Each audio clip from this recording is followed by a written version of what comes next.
There he goes. Welcome to the War Room, ladies and gentlemen.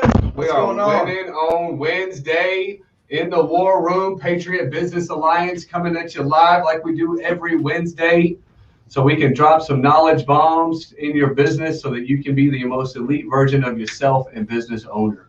We got special guests with us, the Honorable Mike Bassett today. How are you today, Mike? I am well. I don't know about the Honorable, but you got the last name right.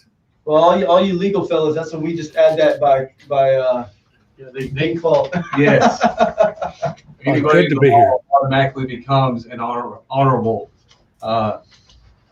honorary. Thanks for joining us. First off, guys, how about that freaking intro video, man? Oh, that's slick. That guy. Pretty nice. Ty. Yeah, Ty with Division Labs. So if you're watching this, you want his information, we'll throw it down here in the comments. But he can take your 2D flat, boring logo and make it amplified and just make it ridiculous. I did one personally for my business. We did one for the PBA. I think these guys are in line next. Our fellows over at Renegades Customs doing one. Buddy of mine, John Hartstone. I mean, we need to get this guy some business because that's what we're all about, right? He's exploding right now. He had no idea who he was talking to when he walked in the door, huh? I told him, I said, "Are you ready to step in this room?" And he said, "Man, what are you talking about?" I said, "Let me show you," right? Because words mean nothing, action means everything. Outstanding. So. Well, you guys know how we kick off our Wednesday nights with a little bit of gratitude. So what we do is we kind of go around, we take about a minute and recognize our personal best of last week and our business best of the week. And we just share our gratitude with our audience. And we only take, again, about 30 seconds to a minute so we can just kind of stay on track. So I'm going to spin it off to you, Mike. Let us know, what was your personal best and your business best last week? You know, I'm going to say my personal best was a really good, frank conversation I had with one of my sons. Got a lot of stuff out in the open that needed to be talked about, and it was done like two men talking to each other. So that was really good. Business best, I think the best thing that happened to me this past week is I really had some young stars rise up to the potential that I know they can meet, and I think they don't think they can. So those are my two. Outstanding. Thank you, Mike. We'll bring it on over to KC. How you doing, bud? Man, I'm doing great. Man, business best. So in the last 7 days, you know, I think this is a blessing to be able to do this job every day. And part of it is you've got to overcome challenges, and a lot of times those challenges are right up here. And I had a very difficult relationship with a client. We are not from the same background, ethnicity. He's from a small town. I'm from a big city. You know, just a lot of reasons not to connect. We had this moment in the middle of his jury trial where, right, it was flow state. Nice. It was flow, like everything was in alignment, and that we were able to achieve a great result for him. And it's because I think we just kept pushing together. And then personal best, you know, had a great, you know, I'm big on my health. You know, got hurt last year, so you know, on that long road to recovery, and man, that road seems like long, dude. Seems like longer than that road in South America that I got busted up on. But hit a good milestone. Got a green light from Dr. Sparks today. Nice. So that was a great that was a great feeling. Yeah, that's when you know the recovery and the work you're putting in. Right. You know, all them damn push-ups are paying off. Right. I mean, you're looking good. I'm telling you what, I love that hat. I mean, yeah, that's a good looking hat. You look great. So that is a Doc's Roofing hat with the American flag logo, because you know we love America. Hey, if you love America, you know you love Doc's Roofing. That's all I'm doing. That's the only shameless plug we're having here tonight, folks. Hey, that's outstanding,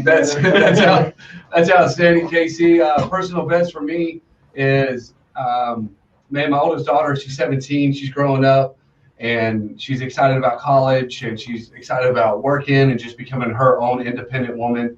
And I couldn't be more proud as a dad that she's taken, that she actually was listening, even though we always thought that our kids don't actually listen to us.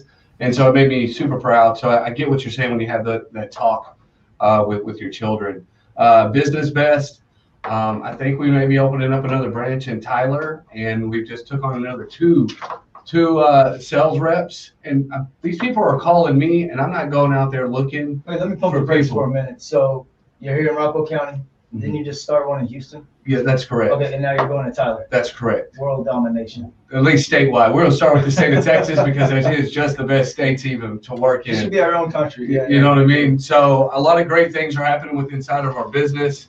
And it's just so great that people are coming and wanting to work with our brand and with this company. So I think we got our culture pretty much on point, and so I'm excited for it. Well, we've talked about it a lot, about how people, are attracted to culture.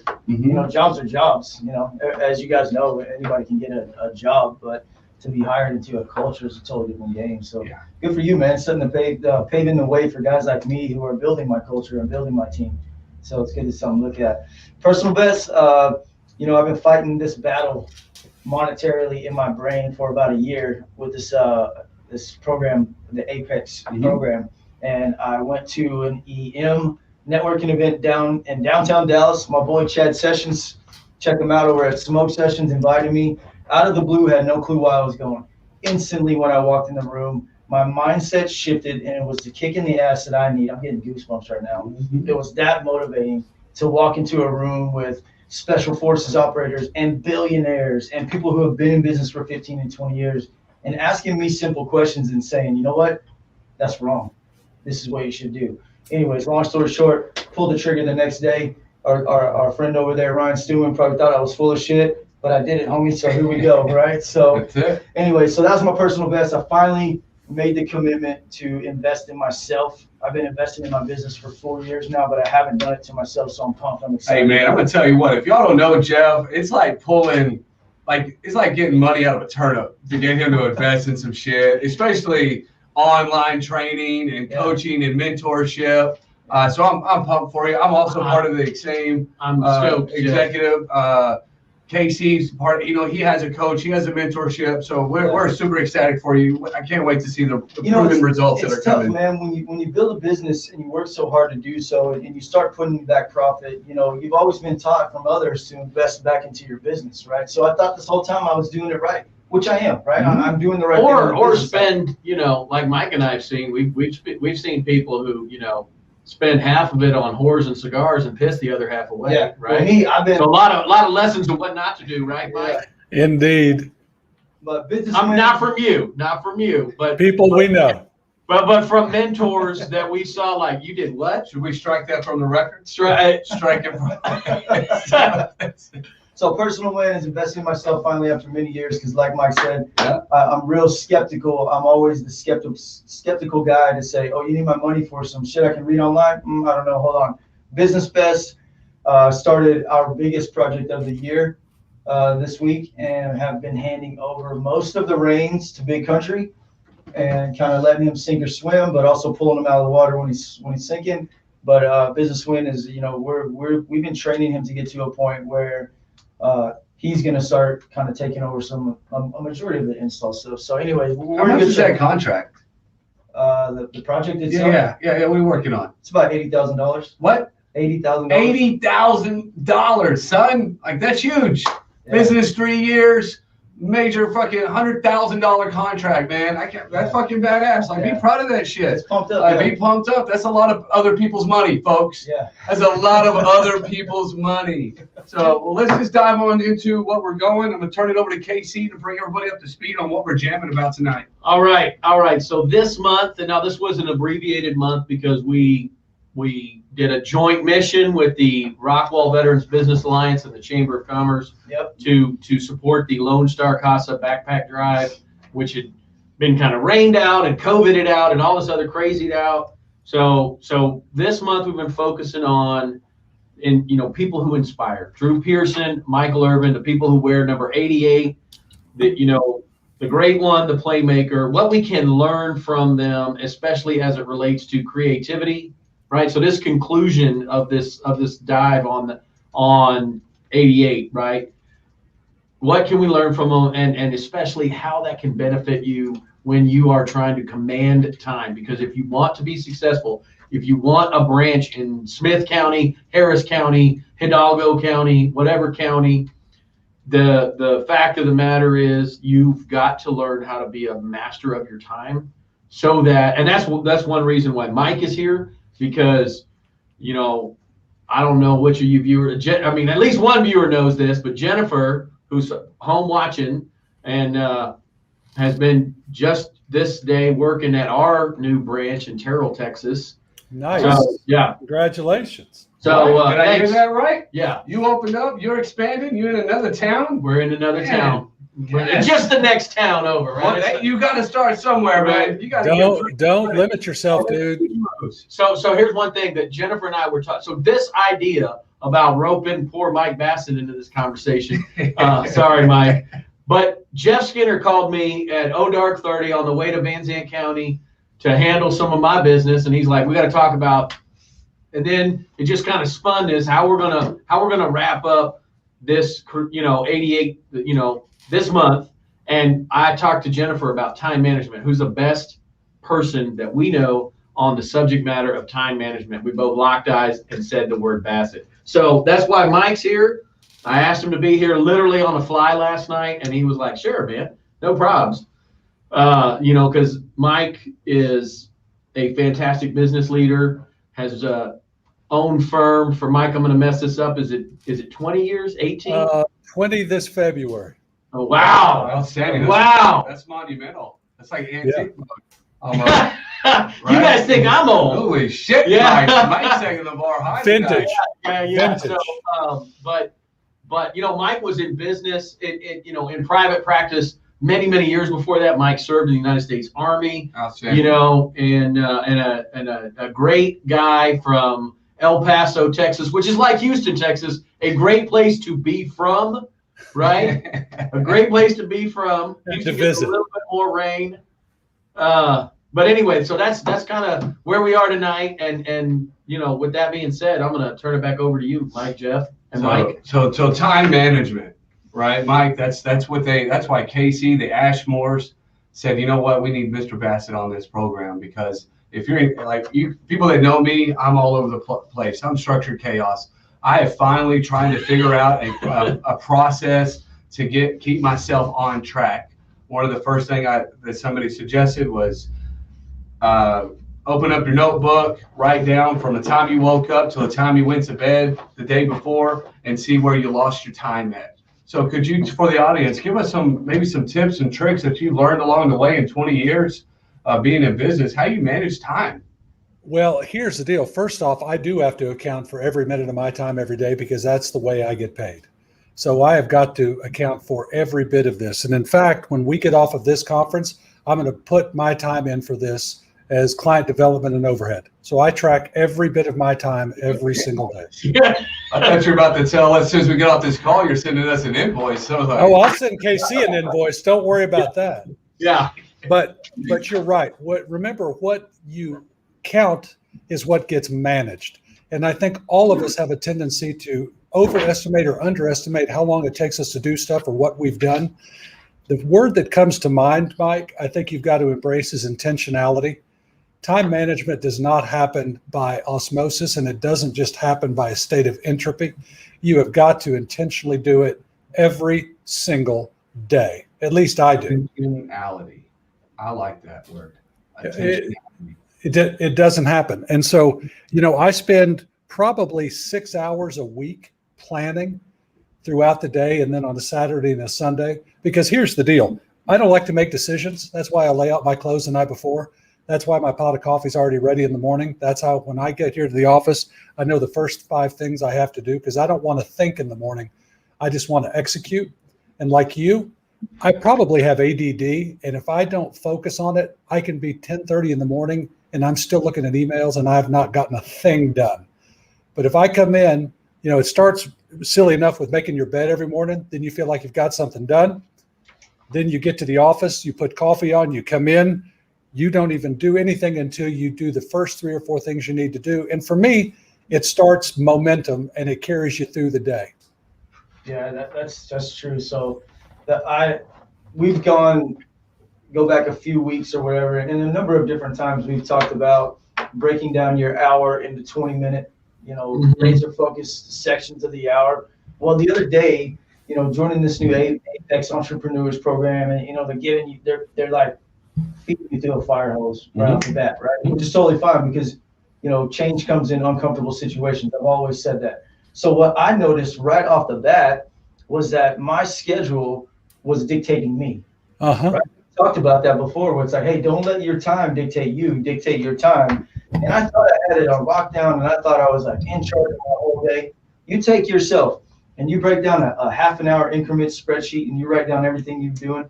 You have a lot more wasted time in that day than you thought you did. Like, I love that you said what you count is what gets managed. That's huge, because that's exactly right. I love that. That's the first thing I wrote down that you said. So that's killer. Yeah, and for everybody, one, I want to thank everybody who's watching, but look, take notes, Yes. right? Like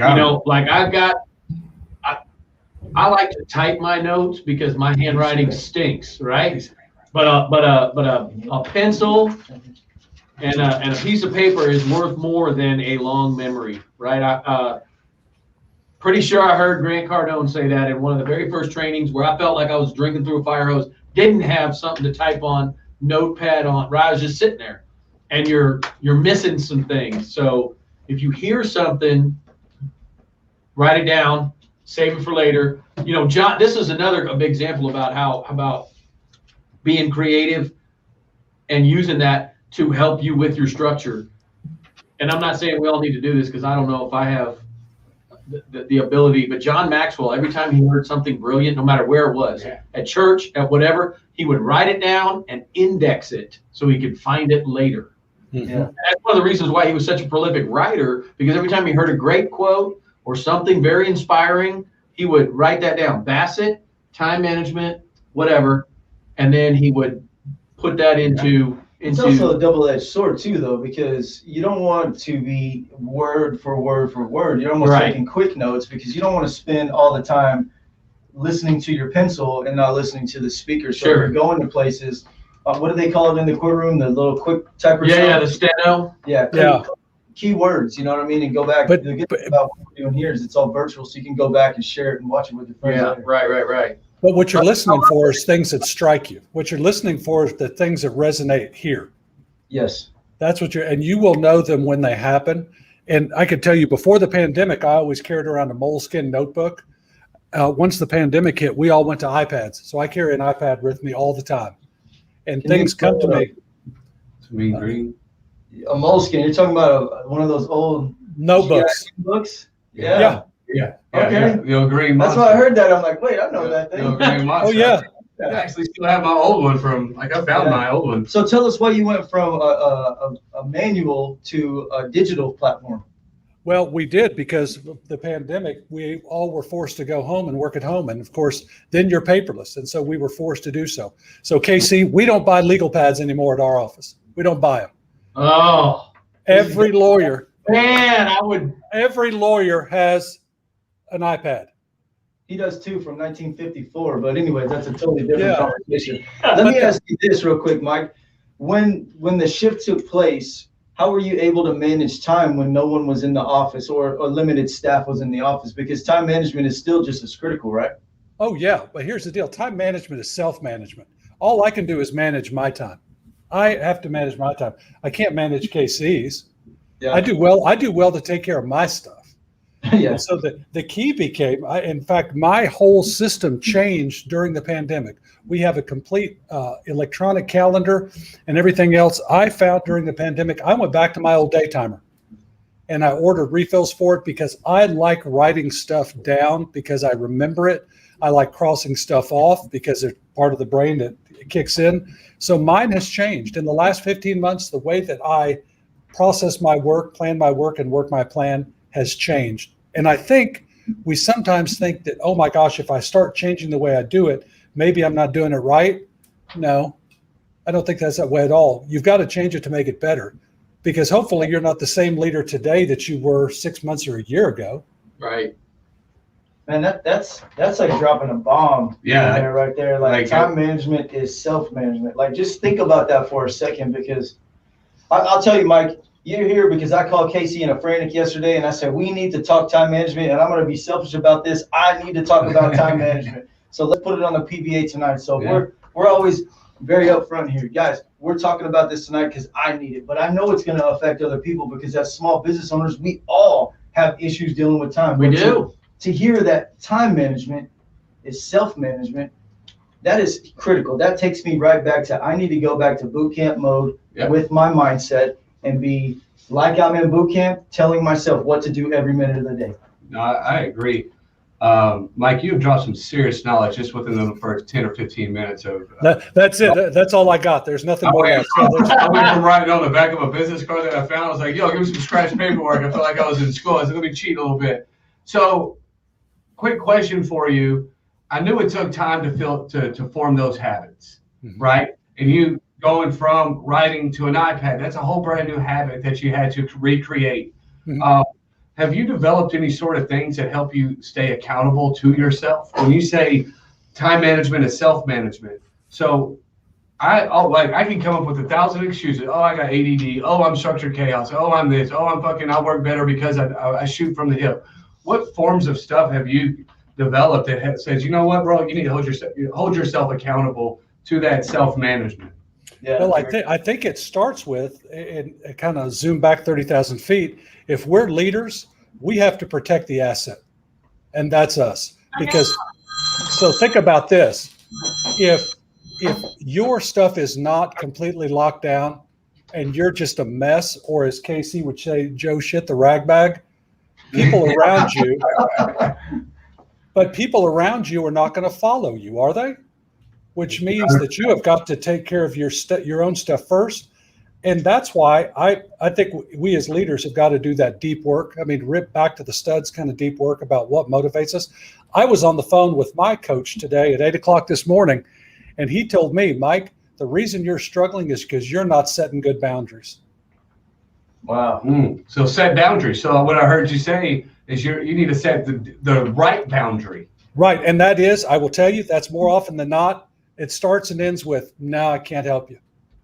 Because if you are someone who maybe has that depression era mentality, I mean, we laugh. We've been going out of business for 20 years. Right. Every new thing that comes in, that's the last one, right, KC? That's the last case that just walked in the door. And that's the way you feel about it. But when you start to say yes to everything, well, you can't do it. And then you start doing you're not doing your best work. And then I know when I get that way, because I start to view everybody's actions like they're just trying to piss me off. Yeah. And that's when I know that I'm not in a good headspace. So to answer your question, I think it starts with looking at yourself. And then I'm a student of leadership because I think there's so much to learn every single day. Yeah, I agree. I had that same situation happen today, Mike, and I'm in the middle of, I sent our little group text message a picture of this rack I'm working on, and it's 100 connections and it's network and it's cable. I mean, it's just structured chaos within itself. But then I went and took some child break or whatever, and I started getting blown up on Facebook about recommendations. Hey, call this guy, call this guy. So I'm like, oh, this sounds like a good opportunity. But then I had to set the expectation with the client because they're like, oh, well, we want it done by Sunday. And I said, okay, let me just tell you right now, it's not going to happen. First and foremost, if you're willing to wait, I'd love to help you out. Not only are you in an hour away, but it doesn't make sense because I have things going on. So that's something that I've worked on lately is the art of saying no. Obviously, tactfully, professionally. Absolutely. You want to be able to, fire a client, but leave that door open should they want to come back. Or if you don't get the contract, leave the door open so when the other knucklehead screws it up, they can call you to come fix it. So the art of no is difficult as a small business owner because you feel like I can't not make that money. Oh, I can't not make that job or whatever. But but remember this, for every time you say no to somebody or somebody says no to you, you're making money. Yeah, you are making money because you're opening the door for another opportunity. Right. You are making money on it. And remember, you may not be the one for them. I think we as leaders and we as business owners, sometimes I think we can be a little prideful and say, of course they called me because I'm the best and I'm the only one that can help them. That's not true. No. And you don't start with no. You say, yes, I would love to help you, but I cannot meet that deadline. Now, if you need that deadline, I'll refer you to somebody who can get it for you. Or no, I would love to do your work, but I can't do it for that price. Yeah. And if they walk away, you just made money, man. You just made money, right, KC? The client that walks out the door that ain't gonna pay you? You know, we learned that the hard way too. And I was just one of my sales reps was talking to me about it. He's like, Mike, he's beat me up over the price. He's beat me up over this. And I said, then we don't want him. No. And that guy looked at my face like he just lost his freaking lunch money. And he was like, well, why not? I said, I haven't closed the deal, blah, blah, blah. And I said, I promise you, I used to be you. I used to say, yeah, I'll break my budget. I'll do whatever it takes to earn your business. And I would spend 90 days chasing final payment. You're right. Yeah. So it just wasn't worth it until the end. And once I explained that to him, he kind of realized, he's like, yeah, you're right. He's giving you all the red flags to tell him no. But yeah, for some reason, we're blinded by the dollar bill, by the whatever, the unreal expectation of he's a good client. Right. Or Or sometimes. Go ahead, Mike. Go ahead. No, or the insecurity. You think, well, if this person goes, there's not going to be anybody else. Mm-hmm. Listen, that creeps in all the time. Yeah. It still does too. No matter how long you've been in business, I think that is still in the back of your head. But I think what you're saying is that the no is often a win. Oh, It- yeah. It's a hard lesson, and Sometimes it's a hard no. you know, that's you can do some things on your communication, your initial, is it a cold call, is it a warm call, what have you, Yeah. to where you can do some of that fact finding early, and that can sometimes help. But yeah, if you're getting all these red flags, Trust your gut. right? Yeah, because you Yeah. know that's rarely gonna, and like you said, chasing something 90 days, 120 days. I mean, It's who's got time for that, man? Nobody. And then you think about the time you have to invest, you know, when you have a team, right? And when you're little and you're what Mike likes to call himself, the chief bottle washer. Chief cook and bottle washer. Right, chief. Is that where you got that from? No, that's Okay. I mean, but I've heard that before, Yeah. right? Where basically you have every job on the boat, Yeah, right? That's right. You know, you pump the bilge pumps, you steer the boat, you cook the food, You wear all the hats. yeah, all the hats, right? And that's where you are when you're a solopreneur. All of us were there, Mm-hmm. right? And then, you know, Mike and I were lucky enough to con our wives into coming along for this, you know, right, for this deal, right? But then Yep. you got a little help, but it's your bride, right? So, you know, and then eventually you start building out your team, right? You're going to invest some of your dollars to grow more time by hiring a collections Mm-hmm. salesperson, right? They're getting that second sale, third sale, final sale, Mm-hmm. but you're still investing time. That person is chasing that bad debt for 3 extra months, 4 extra months, 6 extra months. What are you doing wasting your time on that, right? When you get that red flag, Just go ahead and nip it. yeah, nip Well, it, right? and here's a concept that I learned long ago: best and highest use. What is your best and highest use? If you focus on that and if you can hire everything else out. Now, when it's just you, I get it. But could KC type a letter and mail it? He could. Sure. Could KC make copies? He could. But is that his best and highest use? Yeah. And the answer is no. And if it's not, and you're not doing it, then you're just wasting time. Yeah. That reminds me of the 80-20 rule, right? Do Uh-huh. 20% of what you're great at, delegate your other 80%. So I got another tough one coming for you, Mike. Hit me.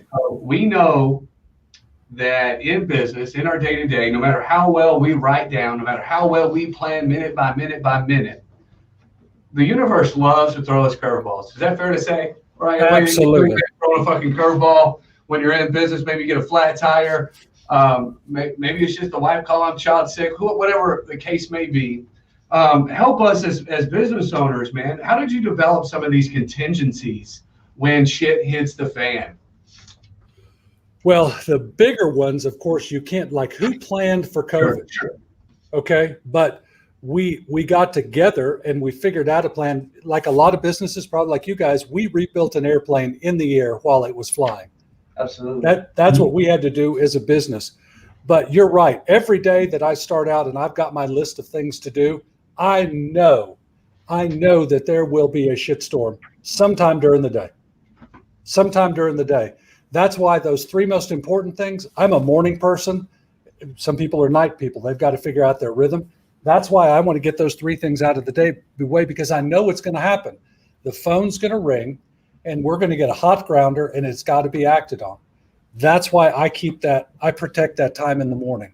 People laugh at me. From 6 a.m. or 5:30 a.m. to 8:30 a.m. every morning is called production time for me, not to be talked to. So what I heard you say, that regardless that you have blocked out a time frame in the morning to take care of probably your most important tasks and probably the most time-consuming tasks in the morning to prepare for any curveballs that kind of come our way. For the ones, and they're coming. Sure. And I do it in the morning because nobody's generally bothering you. And that's when I get my best stuff done. Now, a lot of people at 5 o'clock at night, that's where they get their groove.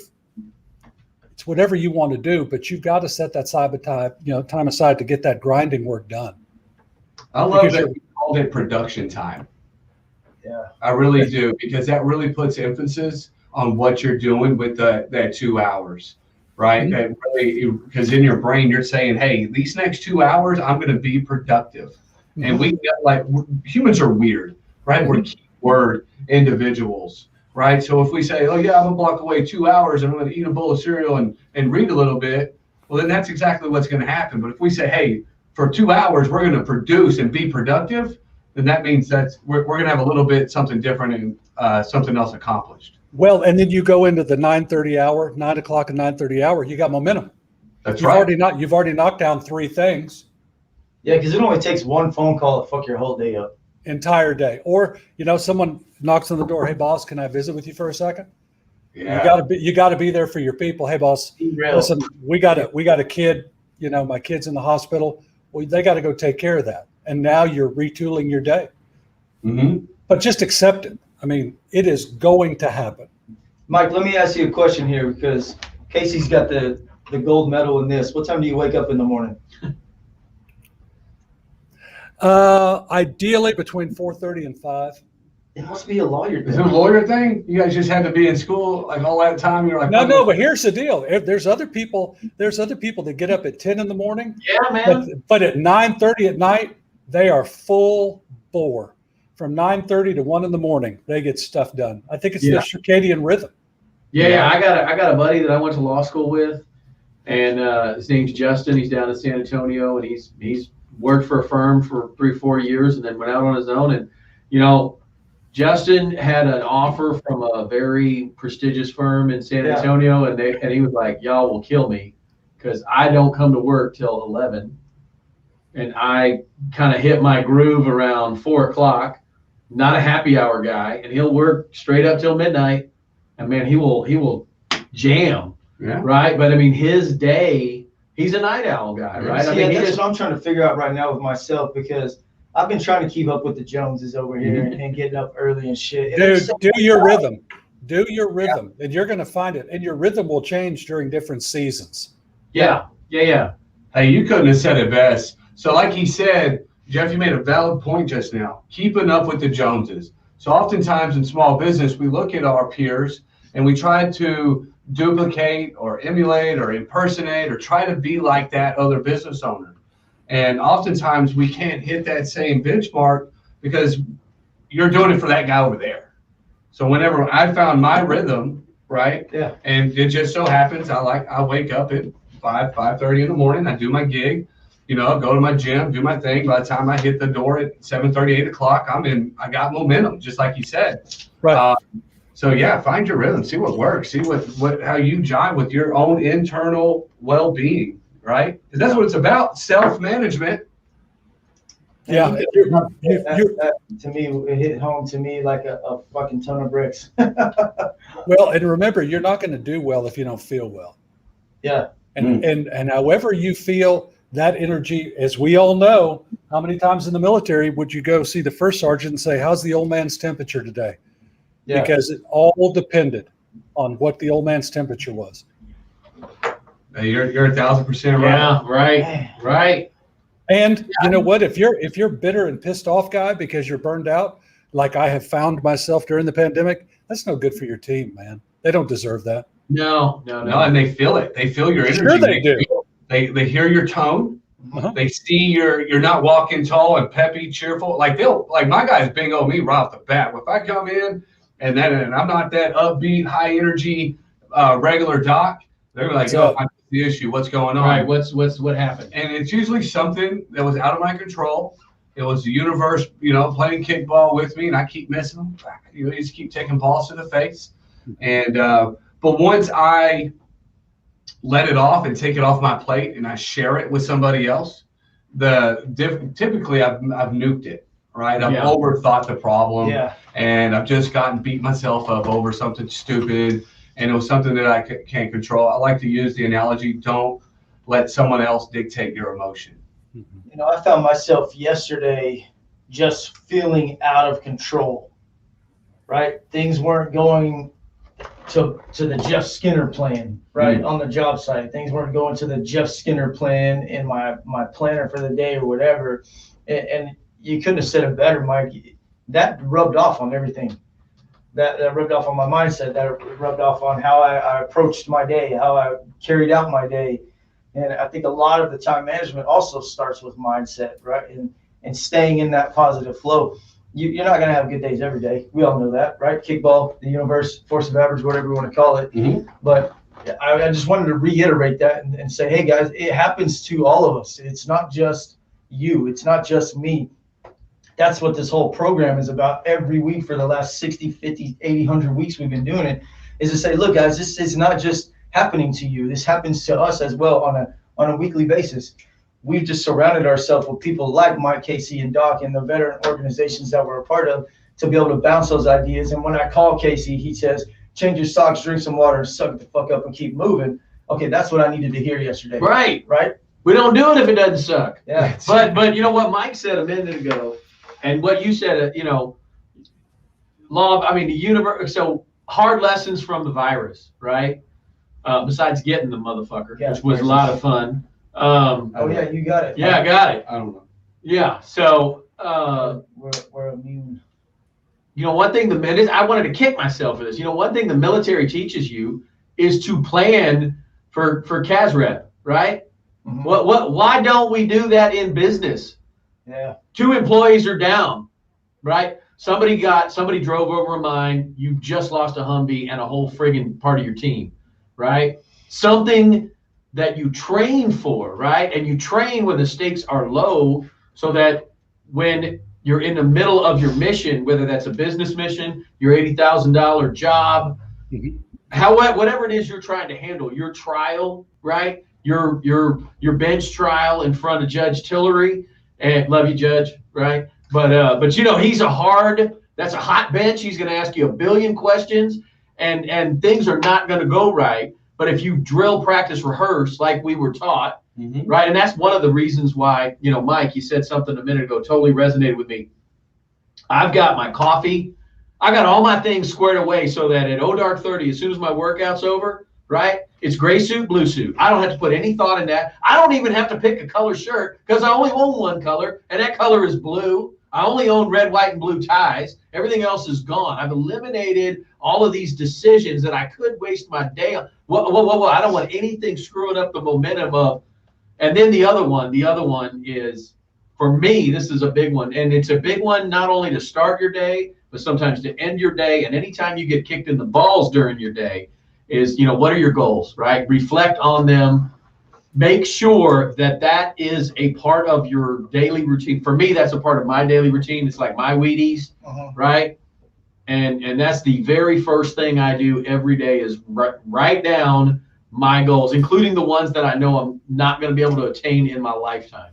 I think the biggest thing I took away from that right there was eliminate unnecessary decisions.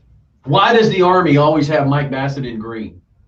No decision. Right. No decision. Right. It's tiny whiteys and greens, right? And the Coast Guard, we just got one color, and it's blue. Well, the Navy totally picked it up, man. I got like 12 freaking uniforms. I'm sorry, they made a shot. That's what you get for having a budget, right? You know what I mean? You got no budget, everything is just blue. I had dungarees, freaking Marine Corps uniform. My locker had 22 different uniforms. I can't make this shit up. I'm like, what is the plan of the day? And they're like, John, don't worry about something to get hurt. So three things Casey made me think about that are really important. You all probably don't remember, but back in 2000, there were hurricanes or tornadoes that came through Fort Worth, and they destroyed a bunch of law firms. I mean, literally sucked stuff out of the big windows downtown Fort Worth. And the state bar did a deal. They became real big on disaster planning. So we put together a disaster plan. What were we going to do if, our windows got blown out by a tornado? What were we going to do if the server crashed?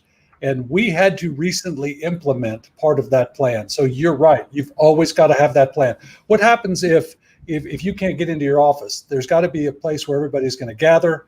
So you've got to have that contingency plan. Second, think about this. If you get the National League batting title, you're batting what, 310? Yeah. 320? That means you're missing 68 pitches out of 100. We in business sometimes buy into this theory that everything we touch has to turn to gold. That's not the case. It's not. You're like a Happy Meal. Like, I'm telling you, open that box up and it's like a toy every time you talk. Mike, You know what? I've been called a lot of things, but never a Happy Meal. And then the last earmark that one, put the check on it, because I think, man, you're a solid dude. I love that, man. I love that. And the last one is this, KC, and we started doing this during the pandemic. When my wife and I would take a walk, on the way out from the house, we could bitch. But when we made the turn, we started talking about everything we were grateful for. No, that's huge. Made a huge difference. And let me tell you, sometimes, Doc, I'd turn around and I'm like, I'm not done bitching. Mm-hmm. And nope, stop. Now, what are you thankful for? Right, and right. I'm not being Pollyanna. It makes a huge difference. Yeah. Doc actually brought that into our live broadcast just within the last 6-8 weeks. That was inspired by his interaction and training with a colleague of ours, a friend of ours, Amy Johansson, who, and that's a great way to start a meeting with these things that make you, no matter how much you get slapped around, School of Hard Knocks, didn't close that sale, didn't get that commission, got all the red flags, had to let that money walk out the door. Maybe it would be money you'd be chasing for 190 days, but you still got to reflect on those grateful things. And that's a great attitude, Mike, especially during the midst of the pandemic when so many people, media, news, social media, what have you, was really, really negative, man, really focused on the negative. True. Well, people don't understand, like being married, being in a relationship, being your own boss, being a business owner, having children, that's a lot of fucking stuff. Dude, it's a full contact sport. You know what I mean? Like it is. Like, I mean, and if you don't intentionally, just like you said, attentionality, if you don't pay attention, I mean, and we had this conversation a few days ago, me and my wife, she's like, Mike, what the fuck, you're doing all this? I need attention, right? And we sometimes forget, right? As leaders, we sometimes forget that, man, there's something way, way, way more valuable than money. Yeah, and it's typically sitting right there on the motherfucking couch. Yeah. You know what I mean? And so it's extra. I'm so happy to hear that you guys said, you know what, let's get the tough conversation out the way. But when we walk back into our house, our home is in order, our chaos is in order, and we still have love, because our children don't deserve animosity. No, and it's easy to fall into, man. I'm gonna tell you what, doing. There's a lot of truth to that. I do a lot of family law, and I'm very passionate about it. I grew up in a house with a lot of family violence, and I feel like this is a way for me to serve and pay back, pay forward the kindnesses that were given to me when people showed me kindness, and there's no way in this world I'll ever be able to pay back you, Lane Scruggs, your mom, your dad. I can't thank you enough for everything you ever did for me. But this is how I'm going to pay it forward, and taking care of what's on that couch, right? And making sure that you are showing them love, not just through performance and success in business, because that's not all of it, right? I mean, we're gonna dive into what Zig Ziglar said. When you're working your tail off for milk money, right? There's nothing unethical about what you're selling and what you're doing to perform, right? Because you're doing it from a place of love, and that also gives you a whole lot more cred on the street, Yeah. right? When someone's saying, why should I pay you, Mike Bassett, $80,000 or Jeff Skinner or Doc Rannigan or whatever? Right? Here's why.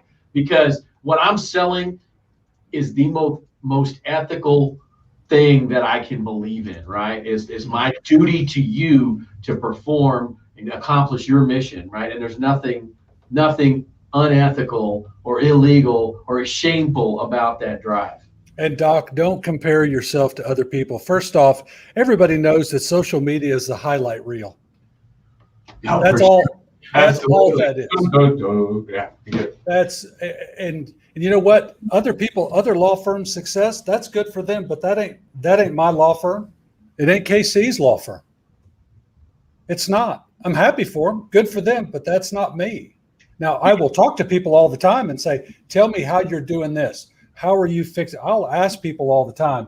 But I think when we start to compare, that's, I saw something the other day. When you start to compare, that's when you despair. No, I like that. You're 1,000%, because I did that. That's so critical. Yeah. In the first years of business, I would compare myself to other companies, and I would hear it from other people. Well, if they're doing this good, how come you're not doing that good? I said, because I'm doing me. You know what I mean? I'm doing my program. I'm doing whatever's set forth. I said, my path and most people's paths in life have already been written. Yeah. I'm just following the path that's been put in front of me, and one step in front of the other, one day at a time, and being intentional about it. Yeah. Man, I usually have more to say, but I'm just like soaking it in right now. I mean, This is blown away, and that's hard, folks, to get my. I think we're gonna have to have Mike back I on. know. No, yeah, you'll find somebody better.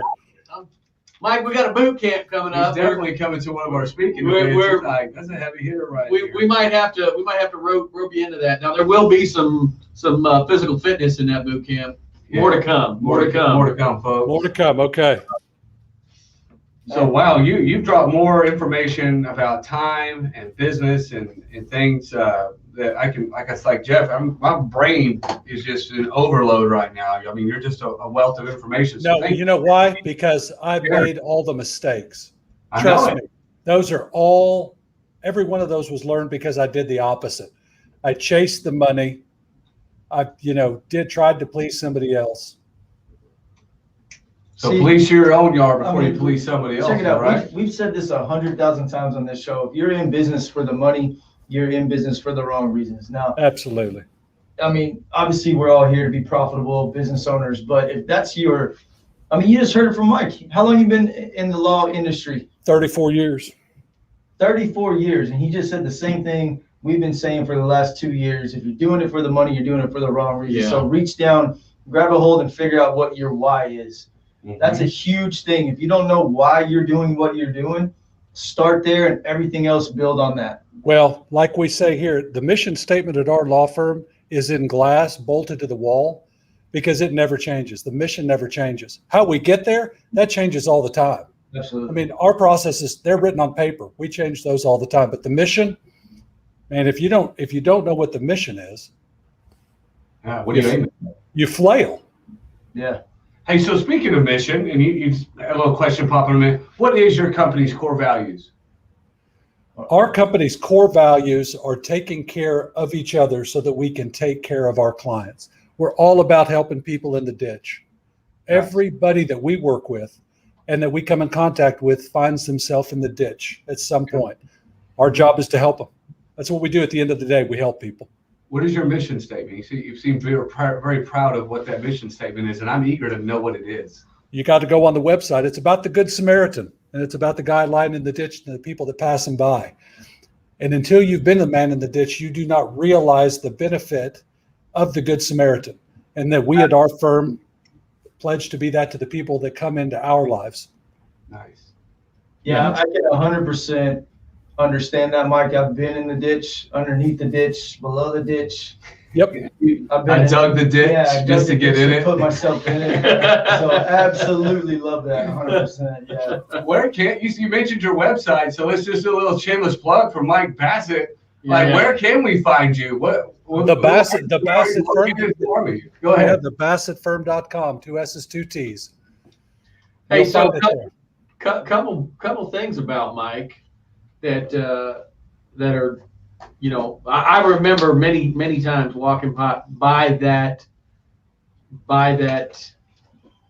glass plaque. I mean, it's not really, it's more like a piece of art on the wall, but that mission statement and how commanding it is when you walk in that office. It's put up not to be ostentatious, but to grab your attention, right? To like get a hold of you, and it shows you a lot of things. Like one, you know, is a couple things about it, that person's alignment is in alignment with yours, right? And anyhow, other things that you know, that hand is always out, right? So www.thebassettfirm.com. Do we even do www anymore? I don't think we do. I don't think we do. I think that's the 80s. Yeah, the World Wide Web, man. We don't even need to recognize it anymore. I think I just dated myself. Yeah. So I'm over here on my AOL account. I thought I heard a dial-up. Was that what I heard? That was Doc's phone. That was Doc's phone. Chris Massenberg actually is earlier. Thanks for joining us every week, Chris. We love you. Yeah, Chris, we love you, dog. He said, "Who's got the rotary phone in the room?" Yeah, me. Chris, you don't even know what a rotary phone is, but look, Bassett Firm. Mike's also got a really, really incredible and dynamic podcast. Okay. The Daily Grind, and he's got a really cool group for eclectic, you know, like, look, man, when you're that word's way too far. well, you said wait, let me put that in here. So it's the Daily Grind podcast. No, it's called Legal Grounds. I'm sorry, Mike. Legal what? Listen, hey, Legal Grounds, like just coffee Legal grounds. grounds. Gotcha. Right. So, you know, Will Rogers said almost 100 years ago that there's two things you don't want to see being made: law and sausage, right? And if you've ever ground, you know, look, German family, so you know we eat everything but the squeal and the tail, right? So anyhow, what I'm getting at is Mike makes law interesting, relevant, and he's got a great group of speakers that you can learn some.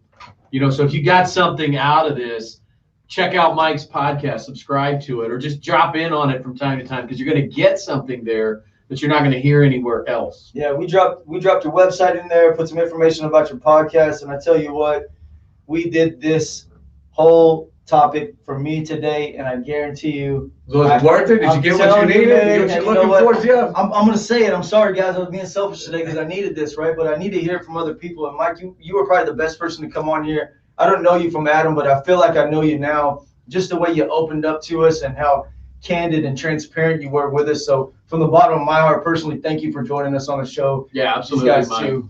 Thank you. Extremely grateful for you. Absolutely. I think we're getting near the top of the hour. Yeah, you guys have any saved rounds? Mike, you got any quick bombs you want to hit us with? Or, I mean, I know your time is valuable. We're getting charged by the minute. Casey didn't tell us that shit, but whatever. We got you, Mike. Mike, I got your next 15 breakfasts at whatever spot we can find that'll let us in. The Waffle House. The Waffle House out in Terrell. How about that? Out by your How new about franchise. that? Yeah, that's my jam. Terrell. Got it. Smothered and covered right here. That's what I want. That's it, all day. Thank you, guys. Really, it was an honor to be here. If I can ever help you guys, give me a call. The website's there. Oh, by the way, one shameless plug, got a book coming out in August called The Man in the Ditch. So All right. it'll drop on Amazon. Can I make a request? You can do anything. Okay, look, I'm an audiobook guy because I've learned that one of the ways that I can really command my time is by compressing my learning, and I turn my commute time into learning time. Right. And there's nothing better, in my opinion, there's nothing better, with rare exception, than listening to the author talk and narrate their book, and even more importantly, ad-lib it. And here, I'll give you an example. Instead of a guest, Instead of a narrator, right? Yeah, I mean, because I've heard some really great narrations, and I maintain my Bar College Super Nerd membership through audiobooks. But when I hear a great book read by the author, and then you get some ad-libbing on that. Like, this is really what we're going to do a little, it's not in the book. I'm going to add on this. So just planting that seed, Mike, when Audible calls you up, don't hire a narrator, man. Do it yourself, and then tell us the extra stuff. You know, like when you go see that singer-songwriter, you know, and he's like, you know, I wrote this song on the bus to El Paso, and, you know, didn't only had but one string on the guitar, but this came to me in the middle of the night, and da-da-da-da-da. Like, you hear that backstory as to what inspired that little piece of that chapter. So anyway, Mike, consider that, please. I will. Guys, thank you very much for having me on. I'm honored. Thank you, Mike. Thank you, brother. All right, See Mike, take care of yourself, bud. Appreciate you, man. We'll see you, buddy. Well, Take care. Mike, Bye-bye. bedtime Yeah, story. Mike, read us a bedtime story. Mike wants to read us a bedtime story. All right. You can go ahead and close out for what we're going to wrap up here just real quick, Mike. All right, we'll see you guys. Thank you, Thanks, sir. man. Appreciate Thank you, it. sir. Man, you want to talk about Value. Holy dropping moly. some bombs. Man, I hope you guys got some value out of that. Hey, first off, Jennifer Ashmore and Casey Ashmore set that up. So thank you guys for doing that. But 100%. above and beyond, I know that selfishly I wanted to have this, but I know there's some folks out there that are having the same concerns. I know you have them and you have them and we all have them, Every whether it's day. business or personal or whatever. But hey, this is what we do, guys. Here in the War Room, every stinking week. If you notice, we're on week 2. We're going to try to continually bring in new faces to give us more input, more value. Any say, Browns? No, man, this was fantastic. Thank you, KC. I need That's to call a my privilege. fucking AC guy. I don't know what's happening. I'm in a tuna box right now. Yeah, we're going to talk to that. Phil. Northcutt. Hey, Ben Northcutt. Man, Northcutt, where you at? Hey, man, it feels like feels an engine room on a. yeah, It's like a birthing area. like Yeah. fucking in an ammo box. Yeah. All right, gents, keep in mind, just we're going to throw something out real quick. We've started putting some action to the words we were talking about for our virtual boot camp and our in-person whiteboard party that we're coming up. So stick around. First week of August. First week of August. Exactly. So first week of August, we're going to be putting out all the details. It will be on our Patriot Business Alliance Facebook page. If you have any questions, you want to get in touch with us, Patriot Business Alliance tx@gmail.com. We've actually got a couple of people in the inbox right now that are wanting to jump on. Our man, Rick Johnson, Nice. one of my clients, Rich. Actually, he's a government contractor and does some really, really crazy things. He's super cool, so I'm excited to get him on. But Awesome. we're going to get out of here and get ready for $10,000 Thursday tomorrow. That's right, folks. That's it, boys. $10,000 Thursday. There you go. Peace out to the IG. IG, see ya. Take that phone. I think something's all dicked up. People been calling me.